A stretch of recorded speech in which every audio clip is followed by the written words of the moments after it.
여러분 안녕하십니까. 부동산 학개론 한동균입니다. 자, 50일 정도 남아있는 이 시점에서 이 부동산 학개론을 어떻게 학습을 하면은 좀 더 높은 점수를 맞아서 안정적으로 1차 시험 합격을 하냐 상당히 중요합니다. 자, 이 부동산 학개론을 보게 되면은 우리가 부동산에 있어서의 이 총론 분야는 좀 문제가 쉬운 파트니까 이것은 이 개념 위주로 출제를 하기 때문에 이거 맞춰야겠죠. 자, 우리가 수요 공급 이론, 이 경제 이론이라든지 경제 이론에서 좀 어려운 파트가 하나가 탄력성 계산 문제가 하나 좀 어렵죠. 나머지는 좀 쉽고, 그리고 경제론, 시장 및 공간 구조 이론, 정책론에서 또 계산 문제가 또 여기 뭐가 있죠? 허프의 이론, 렐 이론이 또 계산 문제 있고 또 LQ라는 게 있죠. 정책론은 한 4문제 정도 문제가 쉽습니다. 그래서 여기서 계산 문제를 빼고 여기서는 좀 많이 맞춰줘야 되겠죠. 또 부동산 개발 및 관리 이론에서도 4문제인데 여기서도 내용이 또 쉬운 파트입니다. 그래서 지금 여러분이 이 파트에서 우리가 약 55%를 출제를 하고 이 투자론, 금융이론이 12문제 30%를 출제를 하죠. 자, 평가론, 감정, 평가이론 6문제 15%를 출제합니다. 그래서 이게 45%입니다. 그래서 여러분 여기서 이제 중요한 것은 이 전략을 잘 구사를 해야 돼요. 공부하는 방법에 있어서 이 계산 문제가 출제를 하는데 이 계산 문제가 난이도가 상인 문제가 꽤 많아요. 그렇기 때문에 문제 풀 때는 이 계산 문제는 매일 마지막에 푸는 연습을 하고, 그래서 우리가 이론 부분 좀 더 쉬운 파트 있죠. 쉬운 파트를 우리가 정확하게 기억을 해야겠습니다. 그래서 여기서 우리는 개념이라든지 뭐 여러 가지 내용 쉬운 파트에서는 될 수 있는 대로 틀리지 않도록 해야 돼요. 그래서 다시 한번 우리가 이 개념을 정리해야 된다. 계산 문제는 놔두고 이 개념을 우리가 정리를 해야 되겠죠. 뭐 수요량의 변화, 수요 변화, 공급량의 변화, 공급 변화, 뭐 개념, 수요 변화 요인, 공급의 변화 요인이 뭐냐? 탄력성, 수요 가격 탄력성, 수요 소득 탄력성, 수요 교차 탄력성 개념 뭐냐? 이런 개념을 좀 명확하게 정리를 내려서 다시 한번 정리를 하셔야 됩니다.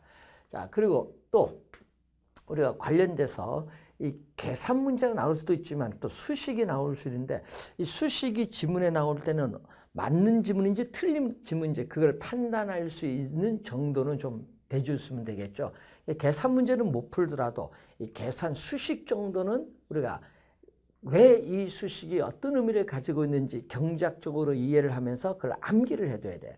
그래서 먼저 항상 이 수식 같은 것은 먼저 우리 작년 시험에도 그렇지만요. 수식이 계산 문제도 나오지만 또 문제에서 이론으로 물을 수 있거든요. 이해를 하고 또 우리가 암기를 또 해둬야 돼. 중요 수식. 특히 어디서 많이 나오죠? 투자론이죠. 뭐 수식해야 뭐 당연히 우리 투자론에서 나오는 수식이죠. 자, 이런 게 또 상당히 우리가 중요한 겁니다. 자, 그런 형태로 보고 또 우리가 출제가 또 자주 되는 부분이 있어요. 그 부분은 우리가 틀리지 않도록 좀 전략적으로 우리가 공부를 해 두셔야 됩니다. 그리고 지금 우리 남아있을 경우에는 항상 우리 문제는 모의고사 문제를 지금 풀어야 됩니다. 자, 이 모의고사 문제집 우리가 7회분에 280문제가 있어요. 280문제하고 또 최종 우리가 마무리 특강을 하는 게 있습니다. 저희들이 최종 마무리 특강에 다루는 문제, 모의고사 문제집과 최종 마무리 특강에서 다루는 문제가 우리가 약 한번 확인을 해야겠죠, 여러분은. 그래서 이 문제가 약 우리가 보통 100선 문제 특강을 많이 하기 때문에 이 정도를 최종 정리를 하셔야 돼요. 이 최종 정리할 때는 먼저 문제를 풀고 그 문제를 틀린 부분을 기본소에 있는 교재로 가야 돼. 틀린 부분을 기본서로 가야 한다. 그래서 이 틀린 부분이 왜 틀렸는지 확인을 해야 되니까 이걸 기본서 교재 부분을 반드시 그 부분을 읽어보셔야 돼요. 이게 상당히 중요합니다. 이런 방법으로 가야 되는데, 그래서 문제로서 최종 정리하면서 틀린 부분을 기본서로 확인을 해 두셔야 되겠다.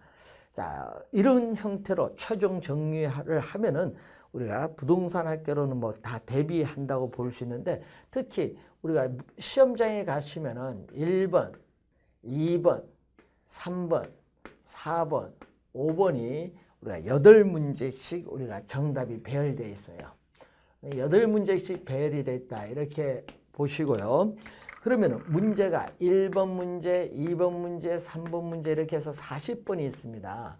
그래서 우선은 여러분 공부할 때는 계산 문제는 우리가 10문제 낼 수도 있고 11문제 낼 수도 있고 8문제 나올 수 있는데, 하여튼 8문제 내외입니다. 8문제 내외니까 이것은 제일 맨 마지막에 푸시고, 우선 요 단원 중에서 여러분 쉬운 단원들이 있잖아요. 쉬운 단원부터 문제를 풀면서 답을 풀면서 됩니다. 자, 1번의 정답이 2번이다. 그럼 체크를 해야겠죠.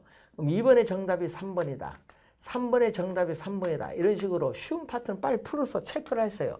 그리고 풀다가 예를 들어서 15번 문제 모르겠다. 또 25번 문제 모르겠다. 뭐 이런 게 있죠. 그 문제 풀다 보면은 자, 15번 문제 모르겠다.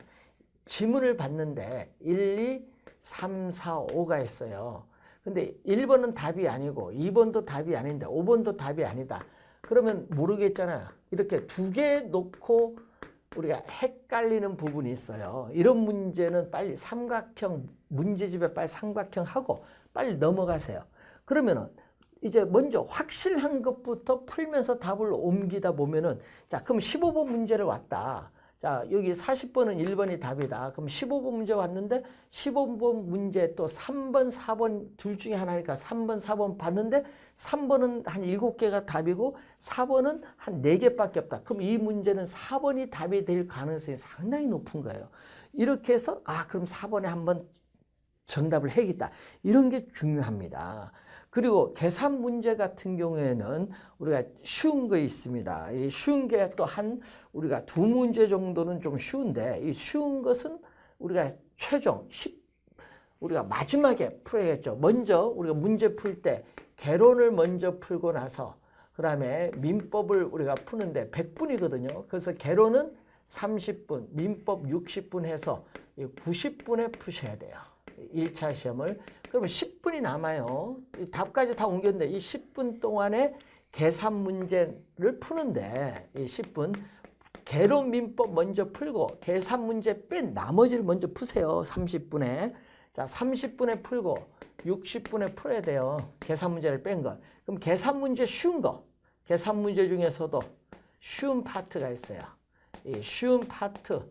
우리가 문제는 한 2문제 정도 풀 수 있도록 노력을 합니다. 그럼 그 2문제를 풀었는데 답이 예를 들어서 이제 나오면 체크를 하죠. 그럼 이제 답을 다시 보면요. 빈 게 있어요. 그럼 예를 들어서 4번이 답이 한 4개가 비었다. 그러면 계산 문제 2문제는 풀었으니까 나머지 계산 문제를 전부 4번을 적으면요. 계산을 안 해도 우리가 맞출 수 있죠. 그러면 계산을 안 하고 4문제 맞으면 평균 얼마죠? 5점이에요.